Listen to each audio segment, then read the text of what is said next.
You already decided I'm guilty. Then tell me why your brother got the money.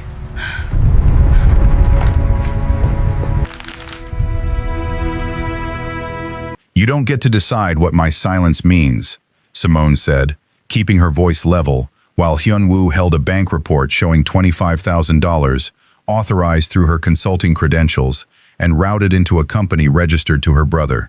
The suitcase beside her made the argument harder to mistake for another disagreement they would carry to bed and soften by morning, while rain pressed against the penthouse windows and turned downtown Chicago into a blurred grid of white and amber. Hyun-woo asked whether Marcus had received the money, and Simone answered that Marcus's private finances were not hers to expose, especially after the humiliation surrounding the failure of his restaurant the previous year. "I'm not asking about his life," Hyun-woo said, although even he heard the dishonesty in that distinction. "I'm asking why company money touched an account with his name on it after your credentials approved the transfer." Simone rested her palm against the lower curve of her sweater, an unconscious movement Hyun-woo noticed without understanding, then asked the question he had spent 3 hours avoiding. "Did you find anything proving I initiated it, or did you find enough pieces to build the answer you were already afraid of?"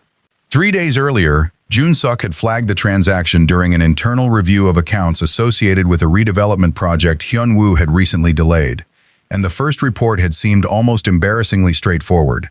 Simone's credentials, Marcus's company, $25,000, and no disclosure from either sibling. That afternoon, Dae-hyun had studied the preliminary report in Hyun-woo's office and advised him to keep emotion out of the matter, reminding his nephew that several investors already believed Simone's objections to the redevelopment were influencing decisions she had no formal authority to make. Dae-hyun had been Hyun-woo's uncle, mentor, and financial risk chief for 12 years. And his favorite lesson had always been that trust became expensive when verification arrived too late. Hyun-woo had accepted the lesson so completely that by dinner he was questioning Simone as though verification meant assembling evidence against her, rather than testing whether his interpretation could survive competing facts. Simone had recognized the shift almost immediately, and every demand for an explanation had made her more determined not to surrender Marcus's confidence, simply because the man she loved had become frightened. Now she looked at the document in his hand and said, "I told you I didn't take your money, and you keep asking for a different answer because mine doesn't make you feel safe." Hyun-woo lowered the report and tried to explain that people who ran companies could not substitute affection for evidence, but Simone interrupted before he could turn their relationship into another management principle. "Then investigate it," she said. "Check the login, check the computer, check every camera you own, but don't stand there and make me confess to something because uncertainty makes you uncomfortable." He asked why she would not simply tell him what she knew about Marcus, and Simone replied that her brother had trusted her with something humiliating, something involving another member of Hyun-woo's family, and that she would not purchase her own innocence by selling Marcus's dignity. That detail should have slowed him, because Simone rarely invoked family carelessly, yet it landed inside the suspicion Dae-hyun had already reinforced, giving Hyun-woo another reason to believe the secret itself mattered more than her refusal to betray it. When Simone lifted the suitcase, he felt the primitive urge to block the elevator, apologize badly, demand one more answer, or promise that everything could still be repaired if she stayed. What emerged instead was colder and easier. "If you walk out tonight, I'm not coming after you." And Simone looked at him long enough to make him understand that she had heard exactly what he chose. She entered the elevator without another argument, leaving Hyun-woo with a dining table set for two, an untouched glass of wine, and the uncomfortable awareness that victory in the conversation felt indistinguishable from loss. He began gathering the papers because order was easier than thought, then noticed Simone's leather planner beneath the chair where she had been sitting before the argument moved them both across the room. When he picked it up, a folded receipt slipped from between the pages, and he saw Northwestern Memorial, Simone's name, a maternal-fetal medicine clinic, and an appointment from 6 weeks earlier. A follow-up had been written into the margin for Monday morning, beside a question Simone had apparently intended to ask her specialist, whether the baby was still at risk. Hyun-woo read the sentence twice, feeling every question he wanted to ask collide with the fact that he had just punished her for refusing to surrender information on demand, then called Jun-suk instead of calling Simone. "Start over on the transfer," he said. "Don't prove she did it, find out who actually did." 40 minutes later, Jun-suk called with the first fact that refused to fit the accusation, because Simone's credentials had approved the transfer at 2:17 Tuesday afternoon, while hospital records placed her at Northwestern Memorial during the same period. Remote authorization remained possible, so Hyun-woo refused to treat the appointment as exoneration, but the system log showed the approval originating from a fourth-floor accounting workstation rather than Simone's device. Jun-suk then found that Marcus's company had been inactive for 11 months before its bank account was reopened 6 weeks earlier, a date that matched Simone's first specialist appointment closely enough to tempt another conclusion Hyun-woo no longer trusted himself to make. He ordered the records preserved, requested security footage, and told Jun-suk not to confront anyone until they knew whether the workstation log could be trusted.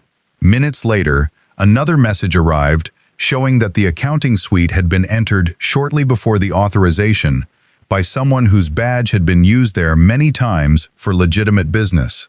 The badge belonged to Dae-hyun, which meant the first person who had taught Hyun-woo to distrust convenient explanations had just become one himself. By dawn, Hyun-woo had learned enough to distrust the evidence against Dae-hyun almost as much as he now distrusted the evidence against Simone, because the accounting floor used an older badge system that recorded entry without proving who carried the card. Security footage showed Dae-hyun entering the suite at 1:58, but a junior accounting manager named Elliot Price appeared 11 minutes later and remained near the workstation after Dae-hyun left, creating a plausible alternative that outside counsel immediately warned them not to ignore. Jun-suk discovered that Elliot had recently received 2 disciplinary notices and carried significant personal debt, while his administrator permissions could have generated the temporary authentication code used with Simone's credentials. For several hours, the investigation swung toward him, and Hyun-woo felt the old relief of a clean explanation returning before he recognized how badly he wanted it. He ordered Jun-suk to examine Elliot's access without questioning him, then sat alone in his office reading Simone's unanswered contact screen, while resisting the impulse to tell her that he might have found the person responsible.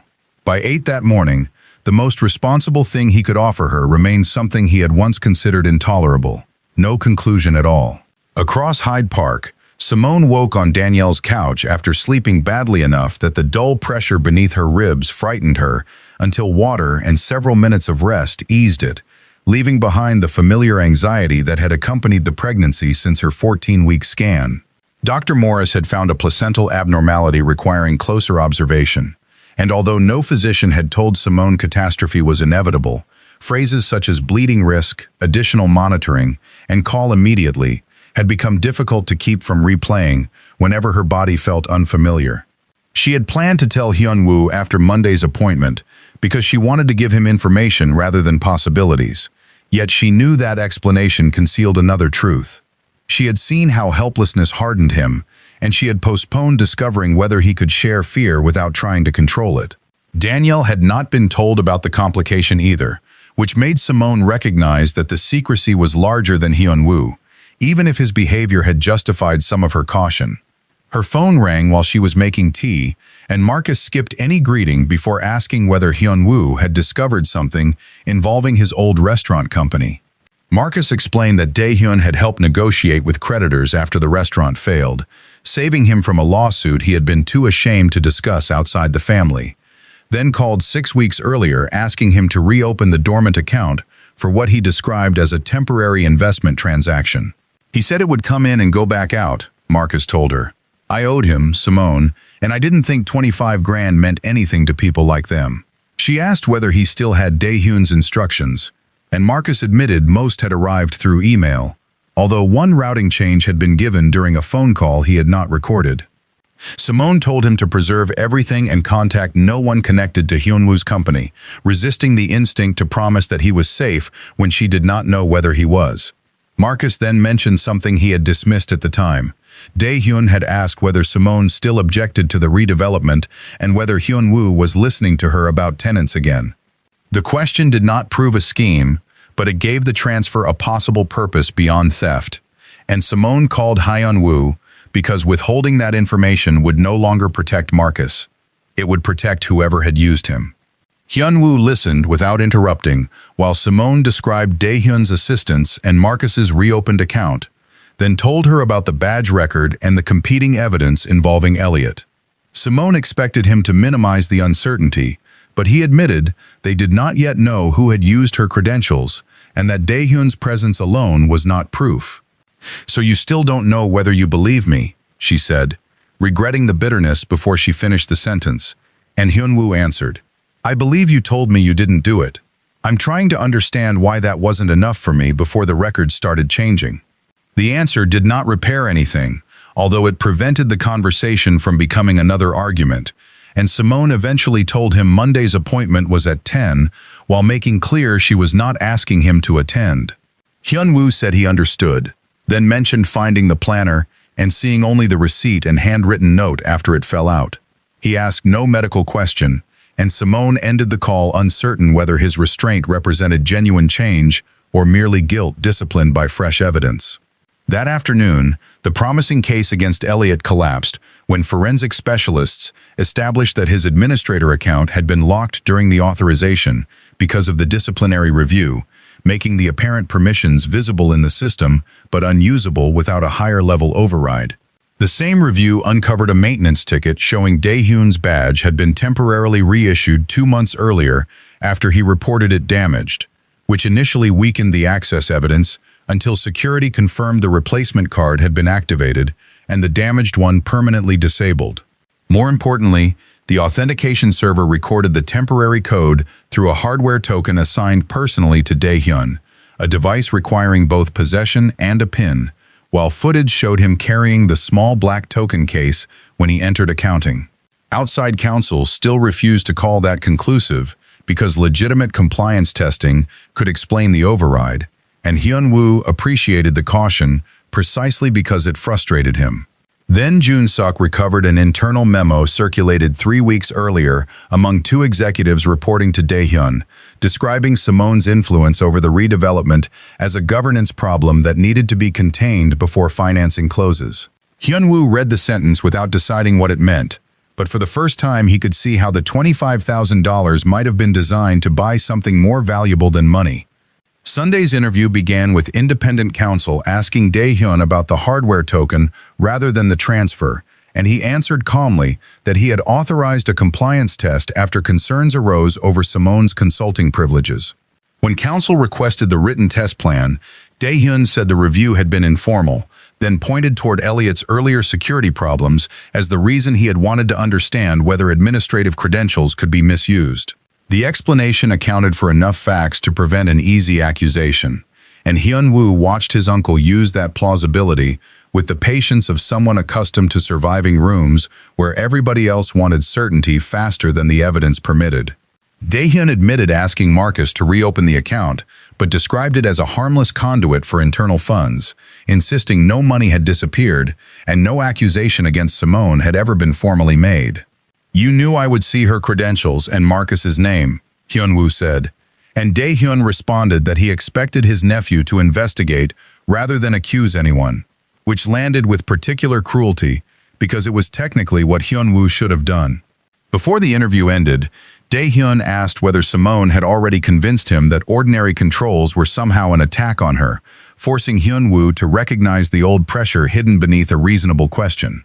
The first real break came from a draft transaction recovered from an archived project folder, where the $25,000 had originally moved directly between 2 internal reserve accounts without Marcus's company appearing anywhere. Metadata showed the routing changed 2 days after Simone attended a redevelopment meeting and challenged assumptions about tenant relocation, while a calendar entry placed Dae-hyun with the 2 executives who later circulated the memo about containing her influence. One executive, confronted separately with the draft, admitted that Dae-hyun had wanted a clean demonstration of how easily personal relationships could create governance exposure, although he denied understanding that Simone's credentials would be used. The second executive remembered Dae-hyun, saying that Hyun-woo needed to decide whether he ran a company or a household referendum, a remark crude enough to reveal resentment without proving financial motive. Hyun-woo suspended Dae-hyun's authority pending completion of the investigation, refusing both his uncle's demand for a private family conversation and counsel's invitation to recommend harsher action before the remaining records were verified. Dae-hyun left after reminding him that the company had survived because previous generations understood loyalty, and Hyun-woo spent the next hour resisting the temptation to answer a moral argument with another moral argument instead of returning to facts.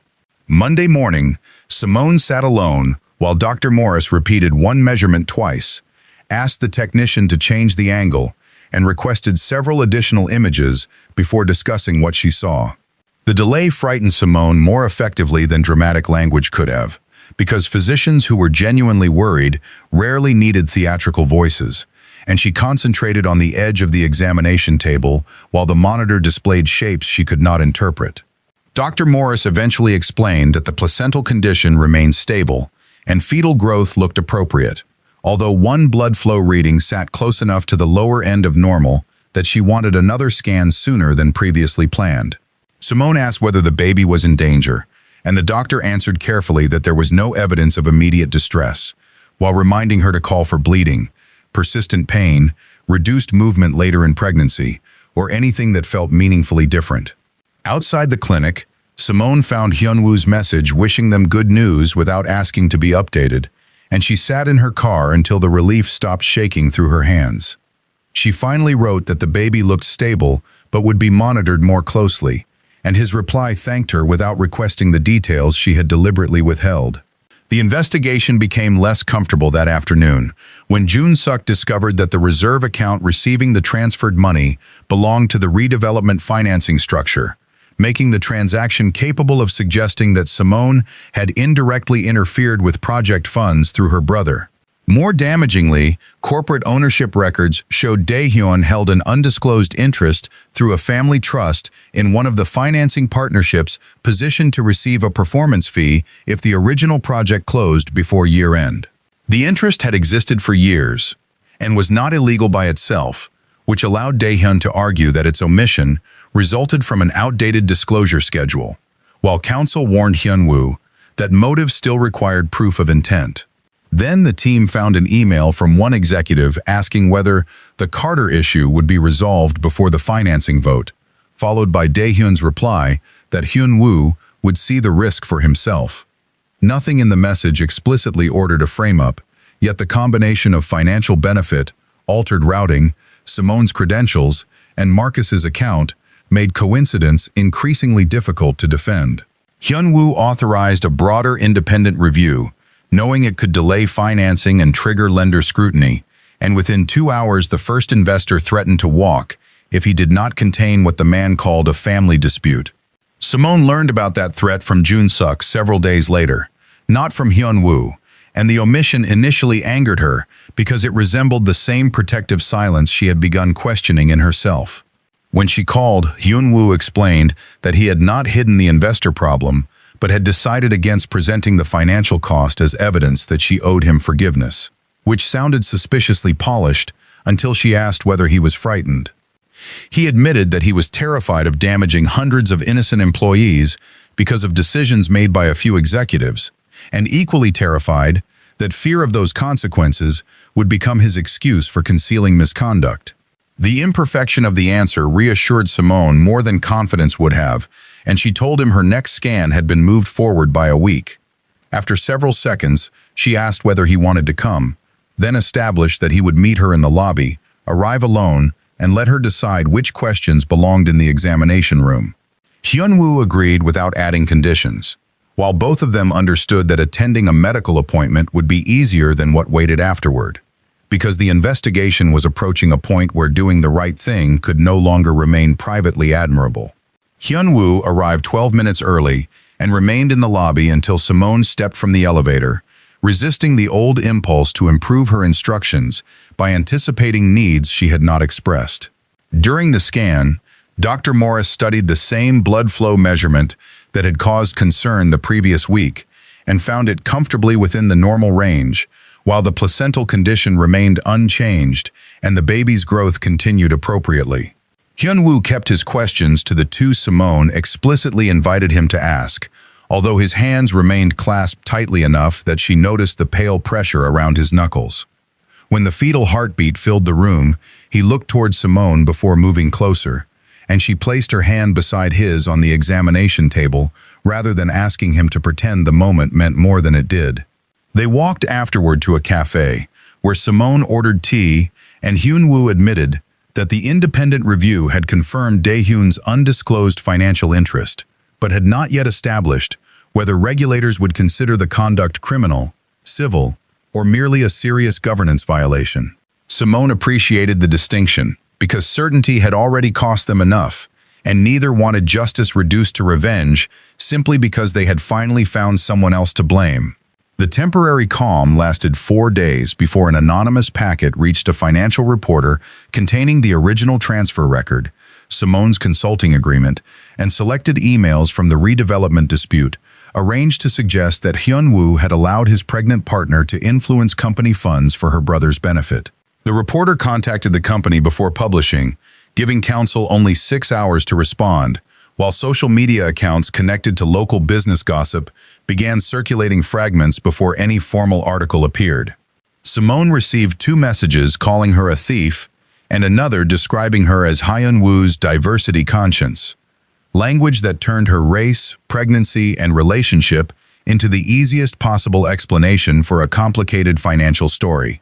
Hyun-woo's communications team recommended announcing that Simone had been cleared by investigators and identifying Dae-hyun as the subject of the internal review, but Simone objected when she learned the statement would also disclose Marcus's debt arrangement to explain why his account had been used.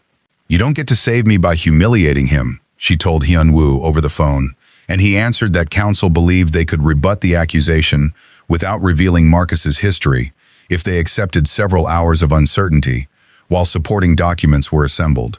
For once, the slower option protected dignity rather than threatening it, and they chose it, despite knowing the internet would fill the silence for them. The company released a narrow factual statement that evening, confirming unauthorized use of Simone's credentials, an independent investigation, and preservation of evidence without identifying uncharged individuals or exposing Marcus's private debt. The reporter delayed publication after receiving authentication logs, but the leak itself created a new question. Only a small group possessed the selected emails, and forensic review traced the downloaded packet to one of the 2 executives who had previously claimed limited knowledge of Dae-hyun's plan. Confronted with the access history, the executive admitted sending the material because Dae-hyun had warned that Hyun-woo intended to make junior leadership absorb responsibility for decisions originating above them, a claim Dae-hyun denied through counsel. The confession did not prove Dae-hyun ordered the leak, yet it revealed how thoroughly the organization had learned to protect itself through partial truths, selective silence, and fear of becoming the next person blamed. Hyun-woo accepted the executive's resignation, but refused a severance agreement containing a broad non-disclosure clause that could obstruct investigators, losing another opportunity to make the scandal disappear quietly.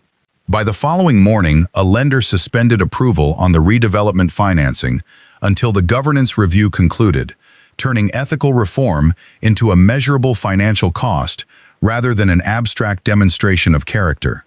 Several weeks later, Simone moved into a 2-bedroom rental near Hyde Park and restarted the communications work she had neglected while consulting for Hyun-woo's companies, while Marcus began managing a neighborhood restaurant and repaying the debt that had made Dae-hyun's favor so difficult to question.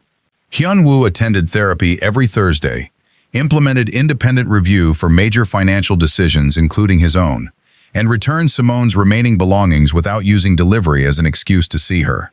Their contact became more frequent because she chose it, although neither confused improved behavior with restored trust, and they still argued when his questions sounded too much like interrogation or her instinct to withdraw turned a disagreement into a guessing game. One Saturday, while Hyun-woo stood in her kitchen reducing strawberries to uneven pieces, Simone told him Dae-hyun had called and asked her to persuade Hyun-woo not to cooperate if the board referred his conduct for outside review. Dae-hyun had invoked Hyun-woo's mother, the employees who might lose financing, and the years he had spent helping the family, choosing arguments powerful precisely because much of what he said was true. Simone had refused to intervene, but she wanted to know what Hyun-woo would do when loyalty stopped being a theory and acquired the face of the man who had helped raise him. Hyun-woo placed the knife down because his hand had begun to shake, then admitted that part of him wanted an excuse to keep Dae-hyun's conduct inside the family, where consequences could be negotiated into something everyone survived comfortably. Simone did not challenge the feeling, asking instead whether comfort had changed what the verified records showed, and Hyun-woo said it had not. He intended to provide the board and any lawful outside reviewer with the evidence, while refusing to exaggerate Dae-hyun's conduct or demand punishment beyond what independent authorities considered appropriate. "And if your family decides I did this to you?" Simone asked, because she had already heard enough indirect blame to know the possibility was real. Hyun-woo looked around her modest kitchen, where groceries sat on the counter and a half-assembled crib waited in the next room, then answered without giving her a line polished enough to become a slogan. "Some of them probably will, and I'm going to hate that," he said. "I just don't know how protecting him fixes what he did." 3 days later, he would have to give that answer again with Dae-hyun sitting across from him. The board meeting lasted nearly 4 hours because independent counsel separated verified conduct from inference with a precision that frustrated nearly everyone present, establishing the manipulated authorization, concealed financial interest, altered routing, and governance failures, while leaving open whether Dae-hyun had directed the later leak. When the chair asked whether Hyun-woo wished to amend his statement before records were referred to appropriate outside reviewers, Dae-hyun reminded him that families survived by knowing which failures could be corrected privately. Hyun-woo remembered being 19 and stranded after his first car accident, remembered Dae-hyun arriving before his father answered the phone, and understood why affection made the request harder without making the evidence different. He submitted his statement unchanged, including his own premature accusation against Simone, because omitting that failure would falsely suggest the company's controls had identified the problem before personal suspicion caused damage. Dae-hyun asked whether Simone had changed him, and Hyun-woo answered that she had challenged him, while the decisions under review still belonged to the men who made them. By evening, a family investment partnership had frozen Hyun-woo's voting privileges. 2 relatives stopped returning calls, and lenders demanded additional disclosures that would keep the redevelopment stalled for months. Simone learned the details from Hyun-woo that night because he had finally stopped deciding which truth she could handle, although he made clear he was sharing information rather than presenting the consequences as a bill she needed to repay. She listened while he admitted feeling angry at Dae-hyun, resentful toward relatives defending him, frightened for employees, and ashamed that some small part of him wished the entire matter could disappear, even if disappearance required compromise. "That sounds awful," Simone said, and when he laughed tiredly at the understatement, the conversation loosened enough for her to admit she had spent months treating silence as proof of strength because speaking before she felt completely prepared made her feel exposed. Neither attempted to turn those admissions into symmetry because Hyun-woo's accusation and Simone's guardedness had not caused equal harm, yet both habits could make intimacy brittle if left unexamined. 2 days later, she invited him to dinner with Danielle and Marcus, where the evening remained ordinary enough to matter. Baked chicken, a debate about baby names, Marcus complaining about customers who modified every item on the menu, and Hyun-woo being told to wash dishes because nobody cared how many employees reported to him downtown. Marcus eventually apologized for accepting Dae-hyun's favor without questions, and Hyun-woo admitted that he had asked questions only after choosing the answer he expected to find. After the others left, Simone asked Hyun-woo to stand beside her near the window because the baby had been moving intermittently throughout dinner, then guided his hand to the right side of her belly when another movement began. The kick arrived strongly enough that his startled expression made Simone laugh, and he asked whether that had really been the baby before she suggested the alternative possibility of an unusually determined tennis ball. Tears gathered in his eyes without the embarrassed retreat Simone would once have expected from him, although neither treated the tenderness as permission to erase the months between them. She invited him to the next appointment, then told him they would continue making decisions individually, rather than announcing that they were suddenly together again. Over the following weeks, they began counseling as a couple, while maintaining separate homes, discovering that progress often looked less impressive than catching an old pattern 10 seconds earlier than before. When a medical appointment was rescheduled and Simone forgot to tell him until later, Hyun-woo asked too sharply why she had kept it from him, and Simone became defensive before admitting that forgetting something was not the same as hiding it, while his fear was not evidence that she had done either deliberately. The pregnancy introduced a more serious test late one evening, when Simone noticed bleeding and called the clinic's emergency line, then followed the nurse's instruction to go directly to the hospital rather than waiting for symptoms to worsen. Danielle drove while Simone contacted Hyun-woo herself, telling him where she was going and asking him to meet them there without bringing security or attempting to arrange special treatment. At the hospital, clinicians confirmed fetal cardiac activity and kept Simone overnight, while evaluating whether the bleeding represented progression of the known placental issue, and Hyun-woo sat beside her with questions accumulating faster than anyone could responsibly answer them.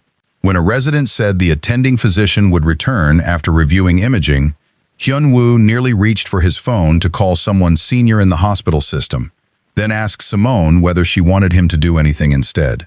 She told him she wanted water, her charger from Danielle's car, and enough quiet to stop imagining outcomes nobody had diagnosed.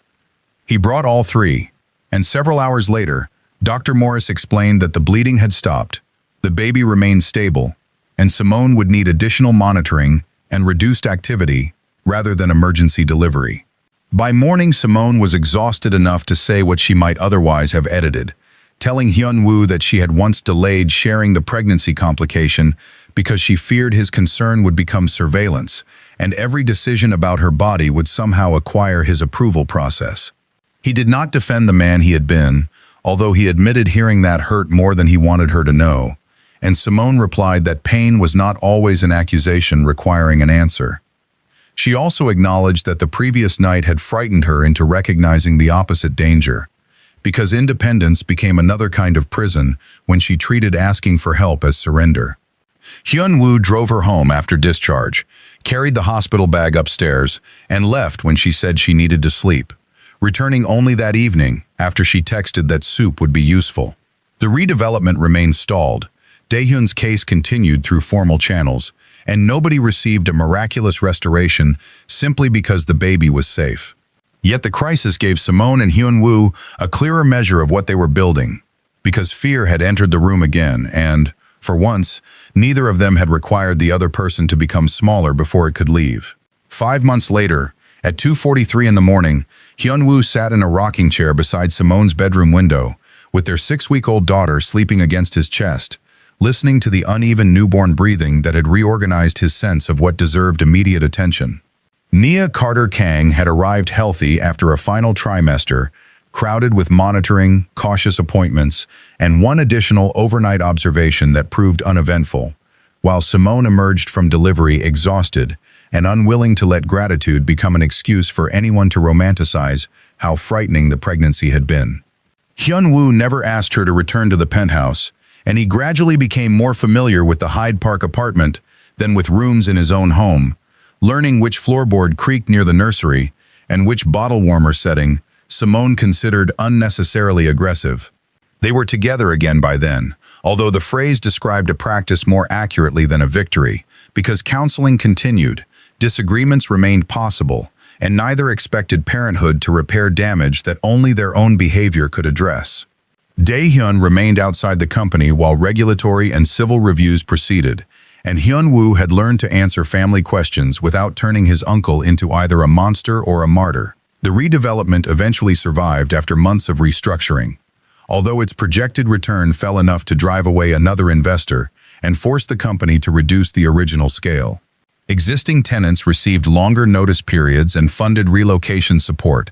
Qualifying households gained protected affordable units in the revised plan, and an independent committee gained oversight authority over major transactions that included decisions originating from Hyun-woo himself.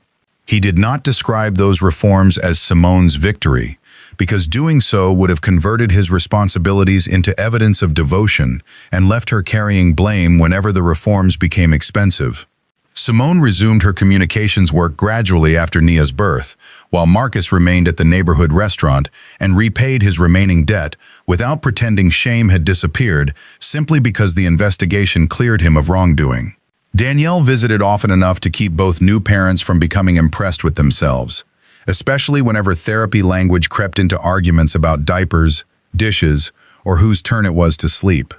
Their lives had become less glamorous than the one Simone left in the penthouse, yet the ordinary inconveniences gave them fewer places to hide behind money, competence, or carefully managed appearances.